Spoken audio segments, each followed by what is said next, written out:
नमस्कार, आईच्या किचन मध्ये स्वागत. आज आवळा आणि कढीपत्ता आलं याची आज रेसिपी दाखवणार आहे.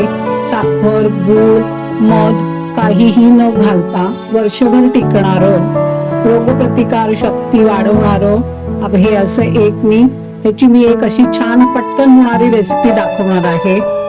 हे आवळे स्वच्छ धुवून पुसून घेतलेले आहेत. कढीपत्ता पण धुवून पुसून घेतलेला आहे. आलं आणि मीठ हे एवढं साहित्य लागणार आहे. आता आपण आवळ्याचे छोटे छोटे तुकडे करून घ्यायचे. तुम्हाला हवे तर किसून घ्या किंवा चॉपर मध्ये पण बी काढून बारीक करून घ्यायचे. मी आवळा असा कट करून घेतेय. असेच मी चिरून घेणार आहे. सगळे किसण्यापेक्षा मला असं चिरणं बरोबर वाटतं. तर बी बाजूला ठेवायची आहे. असेच सगळे मी तुकडे करून घेणार आहे. त्याच्यानंतर आवळे चिरून झाले की त्याची रेसिपी दाखवणार आहे.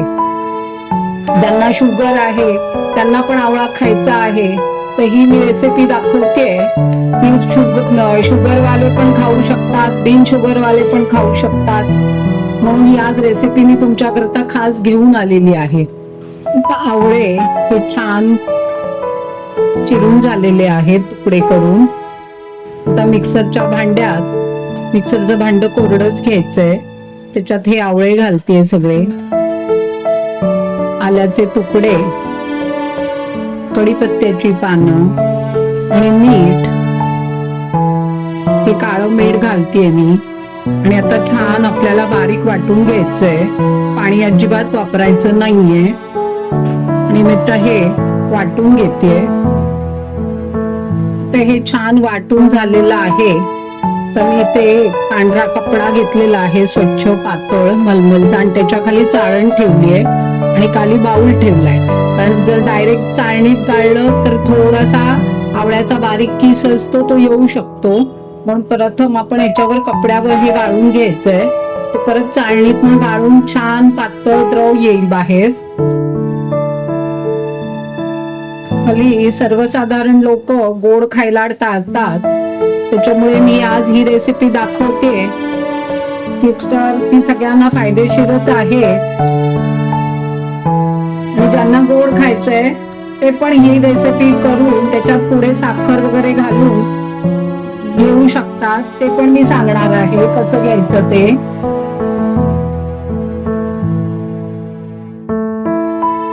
जेवढा पिळून काढता येईल शक्य तेवढा काढायचा आहे. पण आपल्याला परत फिरवायचं नाहीये कारण आपण पाणी वापरणार नाही आहोत.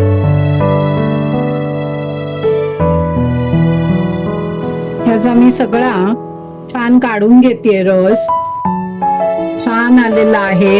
हे मी अर्धा किलो आवळे घेतले होते, तेवढा याचा रस आता आलेला आहे. तर छान वस्त्रगाळ रस आलेला आहे.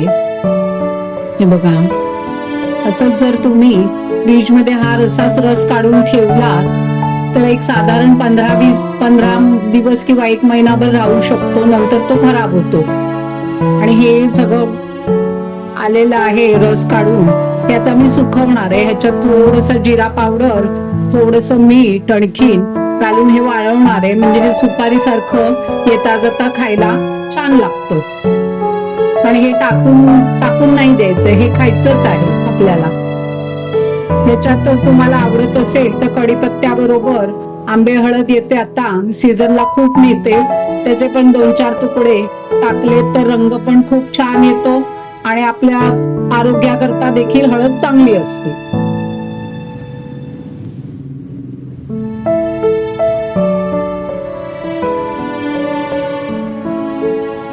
आता मी हा रस या मोल्ड मध्ये, सिलिकॉनचा मोल्ड आहे, ह्याच्यात भरून ते फ्रीजरला ठेवणार आहे.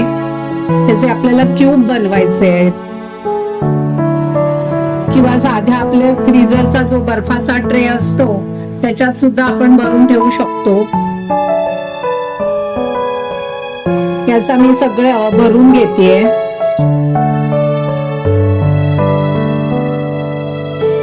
आणि आता आपल्याला ह्याचे क्यूब करायचे आहेत. एक फ्रीजर मध्ये ठेवलं की 7-8 तासांनी छान तयार होतील. मी आता सगळे भरून घेते. आता रस हा सगळ्या ह्याच्यात भरून झालेला आहे. सगळं भरलंय मी. आता हे मी फ्रीजरला ठेवतेय.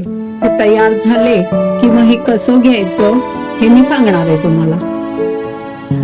आवळ्याचे मी हे क्यूब्स करून ठेवले होते.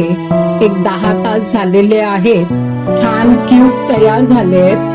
आता त्याचा वापर कसा करायचा तो सांगतेय. हे क्यूब सहजपणे निघतात. हे बघा, काही ग्लास घ्यायचा आहे.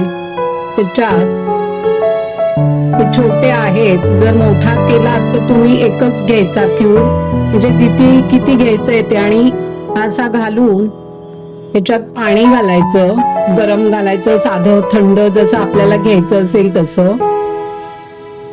मोठा ग्लास घेतला तर जास्ती पाणी, जास्ती तुकडे घालायचे. क्यूब्स हे ढवळायचं. त्याच्यात सगळं मीठ, आलं, आवळा, कढीपत्ता आहे. जर तुम्हाला गोड प्यायचं असेल तर साखर घालू शकता, गूळ घालू शकता, मध घालू शकता. पण तेव्हा गरम पाणी नाही घ्यायचं. मध घालत असाल तेव्हा नॉर्मल पाणीच घ्यायचंय. गूळ, साखर, सरबत करायचं असेल, गोड सरबत तर. आणि ज्यांना बिन साखरेचं गुळाचं घ्यायचंय त्यांनी असंच घ्यायचं. त्याच्यात हवी असेल तर जिरा पावडर टाकायची. आणि हे बघू शकताय तुम्ही तसं छान विरघळलंय त्याच्यात ते क्यूब पटकन. आता मी हे काढून ठेवणार आहे. एक काचेचा कंटेनर आहे त्याच्यात काढणार आहे. किंवा आपल्याकडे असा झिप पाऊच असेल तर त्याच्यात पण सुद्धा तुम्ही काढून फ्रीजरला ठेवून स्टोर करू शकता. हे आपण जास्तीचे करून वर्षभर आपल्याला आवळ्याचं सरबत मिळू शकतं. कारण आता आवळे मार्च पर्यंत मिळतात, नंतर मिळतातच, पण एवढे चांगले मिळत नाहीत. आता जेवढे छान मिळतात तेवढे नंतर मिळत नाहीत. म्हणून हे असं स्टोर करून ठेवायचे. आता मी ह्याच्यात थोडे काढणार आहे आणि ह्याच्यात थोडे काढणार आहे. म्हणजे जरुरी नाहीये की काचेचाच बाउल डबा हवा असा. असे झिप पाऊच मिळतात, त्याच्यात सुद्धा तुम्ही स्टोर करू शकता. मी दाखवते तुम्हाला.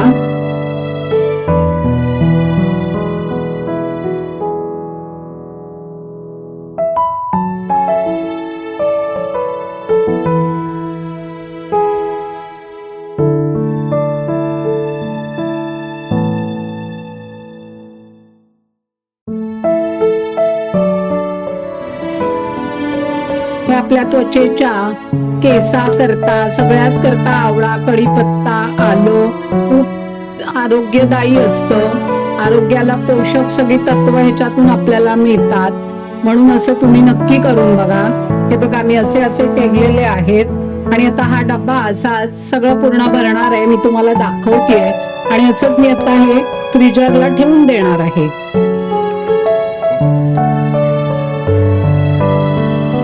आणि आता हे तुकडे बाकीचे आहेत क्यूब्स, ते पण मी या झिप पाऊच मध्ये घालणार आहे.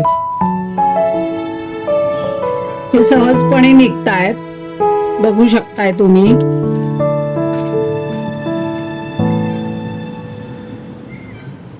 तुमच्याकडे जर मोठा ट्रे असेल बर्फाचा त्याच्यात पण तुम्ही करू शकता. हे छोटे झालेत कारण माझ्याकडे हा छोटा आहे.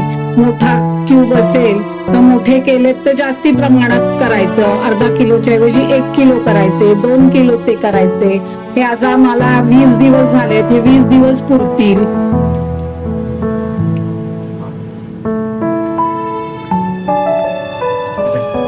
हे बघा असे मी आता सगळे काढून स्टोर करून ठेवणार आहे. तुम्ही पण करून बघा. रेसिपी आवडली असेल तर लाईक करा, शेअर करा आणि कॉमेंट्स करा. आणि कॉमेंट्स मध्ये देखील टाका तुम्हाला ही रेसिपी माझी कशी वाटली, आवळ्याची रेसिपी कशी वाटली. धन्यवाद.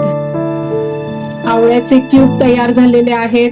त्याचंच आवळ्याचं सरबत कसं बनवायचं ते सांगितलेलं आहे.